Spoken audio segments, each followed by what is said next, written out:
నడిచే సముద్రం, నవ్వించే పర్వతం, నిరంతర సృజన ప్రవాహం, అహం లేని సహనం, విజయాల విశ్వరూపం కోడి రామకృష్ణ. తెలుగు నేలపై వెలుగులు విరజిమ్మిన ఎందరో కళాకారులకు జన్మనిచ్చిన పుట్టిల్లు పశ్చిమ గోదావరి జిల్లాలోని పాలకొల్లు. పాలకొల్లులో 1949 జూలై 23న కోడి నరసింహమూర్తి, చిట్టమ్మ దంపతులకు తొలి సంతానంగా జన్మించారు కోడి రామకృష్ణ. ఎంఎంకేఎన్ హై స్కూల్లో ప్రాథమిక విద్యను అభ్యసించారు. ఆ చిరుప్రాయంలోనే నటనపైన, నాటకంపైన మక్కువ మొగ్గతొడిగింది. మంచాలను నిలబెట్టి, దుప్పట్లతో తెరలను కట్టి తోటి పిల్లలందరినీ ఉత్సాహపరిచి నటింపజేసేవారు. ఏఎస్ఎన్ఎం గవర్నమెంట్ కళాశాలలో చదివే నాటికి నటనపై ఆయనకున్న ఆసక్తి పెరిగి పెద్దదై మహావృక్షమైంది. నాటకాలు రచిస్తూ, నటిస్తూ, దర్శకత్వం వహించడమే కాదు, చిత్రకళలోనూ గుర్తింపు తెచ్చుకున్నారు రామకృష్ణ. అదే సమయంలో తాత మనవడు చిత్ర అర్ధశత దినోత్సవానికై పాల్గొనడానికి వచ్చిన ఆ ఊరి ముద్దుబిడ్డ దర్శకులు దాసరి నారాయణరావు గారిని కలిసి సినీ రంగ ప్రవేశానికి అవకాశం కల్పించమని కోరారు రామకృష్ణ. ముందు డిగ్రీ పూర్తి చేయని దాసరి గారు చెప్పడంతో చదువుపై దృష్టి పెట్టారు. ఆ ప్రాంతంలోనే షూటింగ్ జరుపుకున్న దాసరి గారి రాధమ్మ పెళ్లి చిత్రంలో ఒక సహాయక పాత్ర కోసం మొట్టమొదటిసారిగా సినీ మేకప్ వేసుకున్నారు రామకృష్ణ. బీకామ్ డిగ్రీ పూర్తయ్యాక దాసరి గారి నుంచి స్టార్ట్ ఇమీడియట్లీ అన్న టెలిగ్రామ్ అందుకొని మద్రాస్ మహానగరంలో అడుగుపెట్టిన ఆయన ఎవరికి వారే యమునా తీరే చిత్రంలో సహాయ దర్శకుడిగా తన సినీ ప్రస్థానం మొదలుపెట్టారు. తాను పనిచేసే చిత్రాలలో అడపాదడపా చిన్న చిన్న పాత్రల్లోనూ నటించారు. తూర్పు పడమర చిత్రానికి అసోసియేటెడ్ డైరెక్టర్గా పనిచేస్తున్న రామకృష్ణ గారి ప్రతిభను గుర్తించిన ప్రతాప్ ఆర్ట్స్ అధినేత కె రాఘవ గారు దర్శకుడిగా తొలి అవకాశం ఇవ్వడంతో ఇంట్లో రామయ్య, వీధిలో కృష్ణయ్య చిత్రంలో ఆయన సినీ జైత్రయాత్ర ప్రారంభమైంది.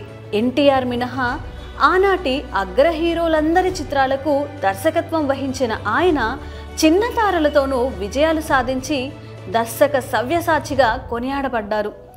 సినిమా బడ్జెట్ కంటే సబ్జెక్ట్ మీదే ఎప్పుడూ ఆయన దృష్టి. అందుకే నిర్మాతల పాలిట కొంగు బంగారమయ్యారు. చిత్రసీమలో శిఖర స్థాయిని అందుకున్నా మూలాలు మర్చిపోని ఆయన పాలకొల్లులో లలిత కళాంజలి నాటక అకాడమీని స్థాపించి 3 దశాబ్దాలకు పైగా తన చేయూతను అందిస్తూ రంగస్థల కళాకారులను ప్రోత్సహించారు.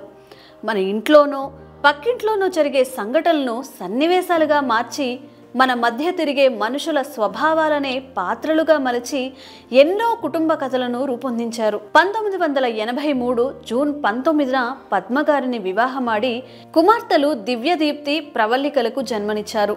తన చిన్ననాటి కోరిక మేరకు కొన్ని చిత్రాలలో ప్రధాన పాత్రల్లో నటించారు. మా ఇంటికి రండి చిత్రంలో కథానాయకుడుగాను మెప్పించారు. కుటుంబ కథ చిత్రాలు, కమర్షియల్ చిత్రాలు, గూఢాచార చిత్రాలు, దుష్ట రాజకీయాలను చీల్చి చెండాడిన సామాజిక చైతన్య అభ్యుదయ చిత్రాలు, భక్తిరస చిత్రాలు, ఒకటా రెండా శతాధిక చిత్రాలు, ఏ ఒక్క తరహా చిత్రాలకు పరిమితం కాకుండా, ఎటువంటి ముద్ర తనపై పడకుండా వెండి తెరపై లెక్కకు మించి ప్రయోగాలు చేసి ఆల్రౌండర్ అనిపించుకున్న సెల్యులాయిడ్ సైంటిస్ట్ కోడి రామకృష్ణ. భక్తికి, భావోద్వేగాలకు స్పెషల్ ఎఫెక్ట్స్ జోడించి గ్రాఫిక్స్ మహిమను తెలుగు ప్రేక్షకులకు రుచి చూపించి నూతన వరబడికి బాటలు వేసిన దర్శక మాంత్రికుడు కోడి రామకృష్ణ.